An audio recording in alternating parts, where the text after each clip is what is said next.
Lalu kita beranjak ke economic evaluation. Jadi untuk menjawab cost effectiveness sebuah intervensi itu cost efektif atau tidak, salah satu tools-nya adalah evaluasi ekonomi.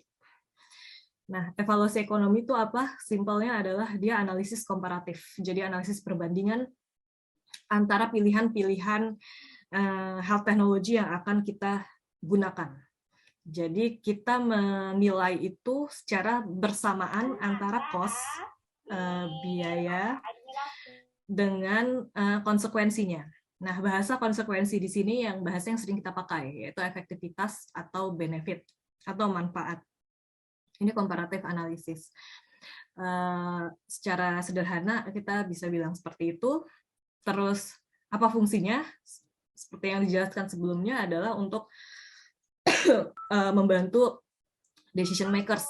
Pada saat decision makers biasanya dihadapkan pada banyak pilihan intervensi, udah banyak pilihan intervensi yang ditawarkan, juga pasti pengennya yang terbaik, yang efektivitasnya tinggi dan lain-lain, tetapi juga resource-nya rendah, resource-nya terbatas, sehingga harus mengalokasikan atau harus membuat prioritas serasional mungkin. Nah, economic evaluation membantu itu, dan yang kedua adalah mengimprove efisiensi, gitu. Bagaimana efisiensi yang ada bisa juga di-convert atau bisa memberikan impact terhadap benefit terkait kesehatan. Seperti contohnya misalnya berapa orang yang bisa di-saving life-nya gitu kan. Terus improving quality of life jika memang sebuah health technology itu diadopsi atau diimplementasikan. Nah, tipe dari evaluasi ekonomi. Nah, saya yakin juga mostly dari peserta juga sudah sangat paham ya, karena memang tadi mostly background-nya sudah mendapatkan mata kuliah ekonomi kesehatan. Kita punya satu matriks yang punya 4 bagian. Jadi yang di atas yang no yes itu adalah pertanyaan apakah kita mengakses atau menilai keduanya, biaya dan konsekuensinya. Lalu yang di bagian kiri adalah apakah komparatornya ada. Jadi untuk bagian yang pertama, jika memang tidak ada pembanding atau kita tidak menilai keduanya, maka kita menyebutnya hanya evaluasi parsial. Jadi hanya deskripsi dari si outcome atau hanya cost description. Jadi misal sebagai contoh untuk teknologi kesehatan obat A misalnya gitu kan, atau misalnya screening A, outcome-nya apa? Jadi outcome-nya misalnya hanya case finding, specificity, sensitivity kalau misalnya screening, atau kalau misalnya obat survival-nya saja gitu. Jadi kita nggak menghitung cost-nya. Terus juga kalau cost dan juga hanya cost description gitu. Misalnya berapa biaya yang dikeluarkan untuk penyakit pada saat pasien sakit demam berdarah misalnya. Ya udah itu saja yang dinilai biaya yang dikeluarkan, dan tidak ada hubungan matematis antara misalnya cost dan outcome. Gitu. Jadi yang di matriks pertama adalah partial evaluation, kita hanya menilai outcome saja tanpa cost, atau kita hanya menilai cost saja tanpa outcome. Jadi itu tipe yang pertama. Nah, yang kedua adalah kita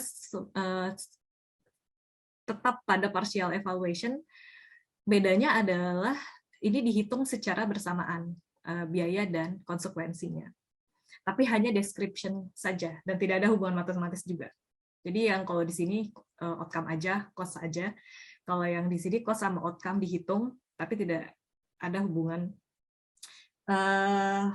matematis yang dibangun antara cost dan outcome. Jadi sebagai contoh, tadi biaya untuk misalnya pasien stroke misalnya.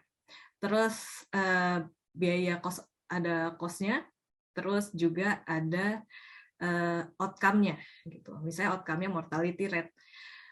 Itu tidak itu digambarkan saja gitu antara cost dan outcome pada waktu atau timeline yang sama. Jadi itu tetap parsial evaluasi ekonomi.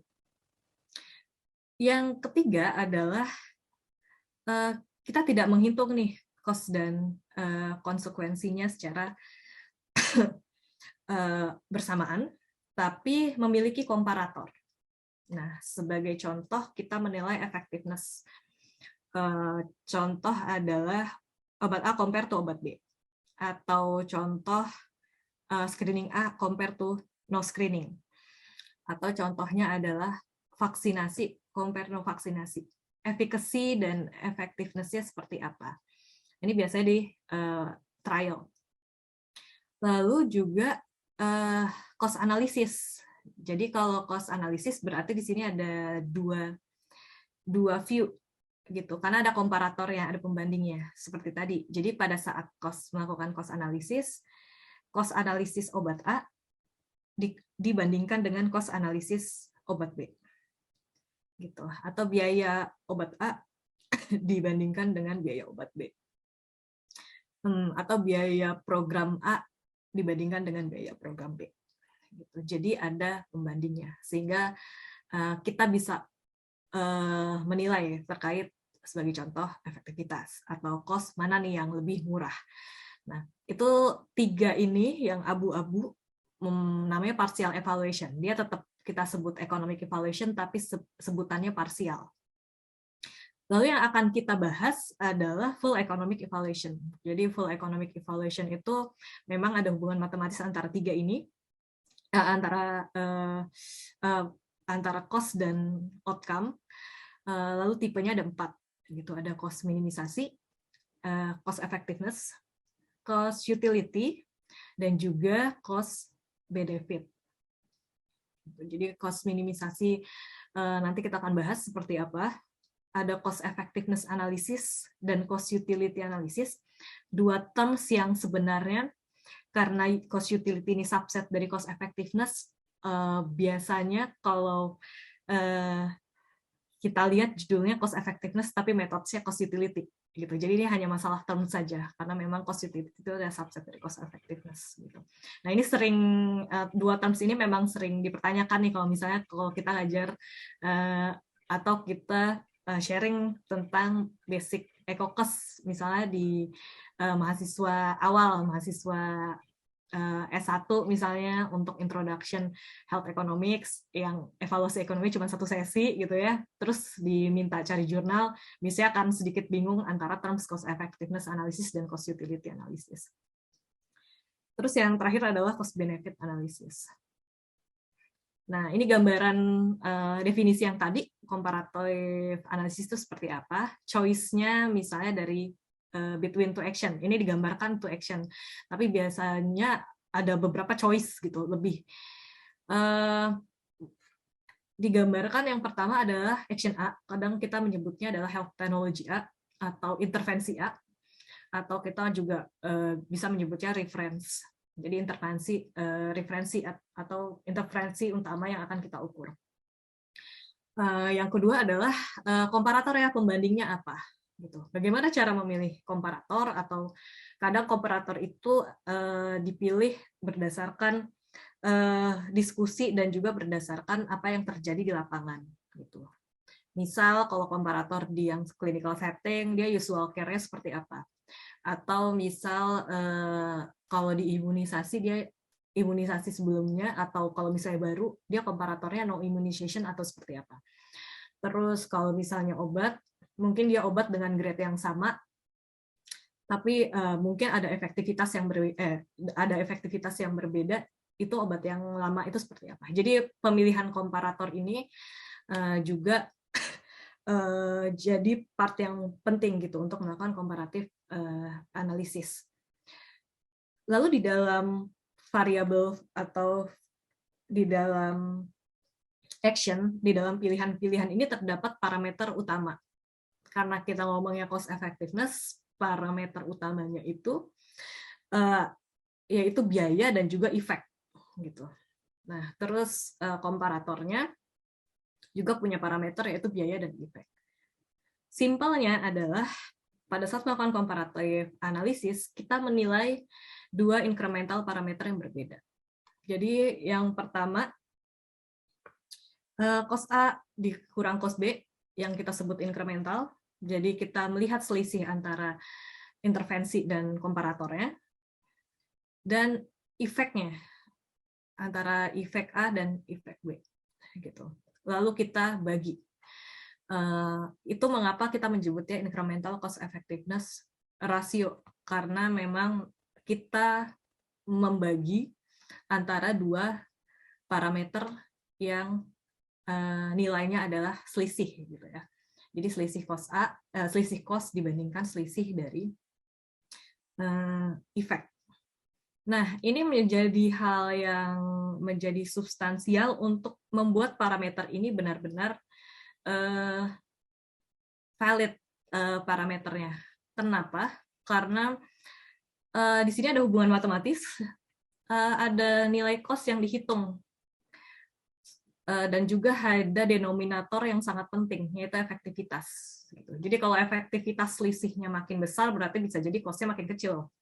Kalau misalnya efektivitas selisihnya antara two action-nya makin kecil, bisa jadi cost-nya makin tinggi. Jadi emang dua parameter ini jadi sangat berhubungan, sehingga menjadi sangat penting pada saat melakukan studi evaluasi ekonomi untuk memperhatikan parameter-parameter seperti parameter cost dan efek, gitu.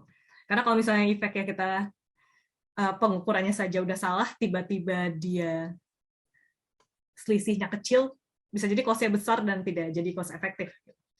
Atau kalau selisihnya terlalu besar, jadi cost saving atau murah banget, padahal di kenyataannya nggak seperti itu. Gitu. Jadi ini pentingnya untuk menjaga kualitas dari parameter juga. Ini tipe-tipe dari evaluasi ekonomi, ada measurement of cost dan konsekuensi. Jadi kalau cost minimisasi, simpelnya adalah kita menghitung mana yang lebih murah. Itu aja, dengan alasan efektivitas atau efikasi yang hampir sama. Gitu, dengan alasan itu. Misalnya kita punya obat dengan risk ratio yang mirip-mirip. Ya udah, kita cari aja yang lebih murah. Itu yang jadi kita pilih. Yang kedua adalah cost effectiveness. Intinya di evaluasi ekonomi, semua cost dihitung secara moneter. Terus di konsekuensinya adalah health outcome-nya itu dalam natural unit. Jadi natural unit itu berarti sesuai dengan disease-nya. Jadi specific outcome, sesuai dengan penyakitnya. Gitu. Jadi sesuai dengan penyakitnya atau sesuai dengan luarannya. Sebagai contoh misalnya infection rate, atau sebagai contoh kalau intermediate HbA1c misalnya. Gitu. Jadi luarannya memang sangat spesifik.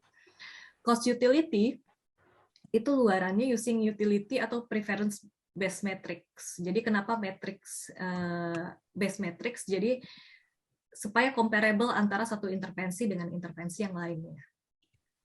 Sebagai contoh untuk kita dalam membuat kebijakan, tentu saja kita nggak bisa misalnya membandingkan yang satunya luarannya infection dengan yang satunya luaran HbA1c, atau yang satunya luarannya complication dengan yang satunya luaran misalnya MI gitu, misalnya infaksi. Itu untuk dua penyakit yang berbeda, terus dua intervensi yang berbeda, terus juga dua outcome yang berbeda, tentu kita tidak comparable.